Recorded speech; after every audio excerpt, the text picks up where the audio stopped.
Si tu as une tendinite au niveau du coude, qu'elle soit sur le dessus ici ou qu'elle soit en interne, le protocole va être quasiment le même de toute façon. Première chose, on va venir masser la zone douloureuse. Donc avec 2 doigts, tu viens masser un peu en profondeur sur la zone où ça fait mal. Que ce soit là ou que ce soit là, vas-y, va chercher un peu en profondeur. Tu masses au moins 2-3 minutes tous les jours. Le massage, c'est pas ça qui va régler le problème, mais ça va permettre de ramener du sang. Le sang va aider à cicatriser, donc ça peut faire que du bien. Ensuite, on étire. Donc, on étire la chaîne des fléchisseurs. Donc, tu viens étirer tes doigts en extension, poignets en extension, coude en extension. Tu tiens une petite minute et on fait pareil dans l'autre sens en flexion. Flexion des doigts, flexion de poignet et tu gardes ton coude en extension. Tu viens travailler donc comme ça. Et même chose, ça va travailler donc là, étirer tes extenseurs. Même chose, tu étires pendant à peu près 1 minute.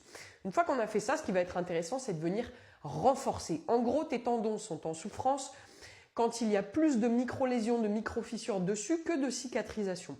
Pour que ce mécanisme s'inverse, il faut que tes tendons soient davantage capables d'encaisser. Pour ça, il faut qu'ils soient plus forts. Pour ça, il faut renforcer la zone.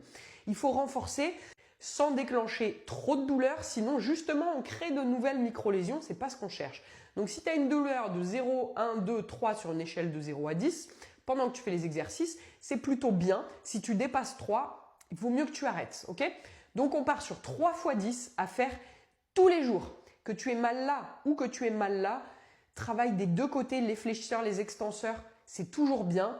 Tu prends une petite bouteille d'eau, une petite haltère, tu poses ton coude, tu mets ta main en appui sur un petit support. Donc ta main est relâchée et on va simplement faire une extension de poignet sur toute la course. Pourquoi on met ça? Parce que si je me mets là, regarde, je vais faire que ce mouvement-là, alors que si je me mets là, j'ai toute cette amplitude-là. Donc c'est important de mettre un coussin, ok? Donc on part sur 3 x 10 de celui-là et 3 x 10 dans l'autre sens.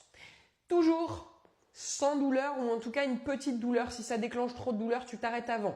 Si tu sens que ça n'a pas travaillé grand-chose, augmente la charge que tu vas mettre ou augmente un petit peu la quantité que tu es capable de faire. Au lieu de 3 x 10, tu peux faire du 3 x 15 ou du 4 x 10, du 4 x 15. C'est toi qui modules comme ça. En tout cas, ce qui est important, c'est que pour restructurer ton tendon, il va falloir que tu fasses ça tous les jours ou quasiment tous les jours pendant plusieurs semaines pour que ça commence à avoir un impact.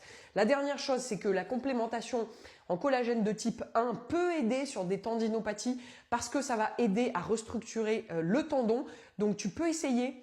Je vous montre celui-ci parce que c'est une marque française qualitative. Tu y as accès directement au niveau de ma page d'accueil sur mon Taplink. Et si simplement tu te poses des questions peut-être sur les bienfaits du collagène ou pas, tu peux également aller voir une vidéo que j'ai faite sur YouTube sur le sujet.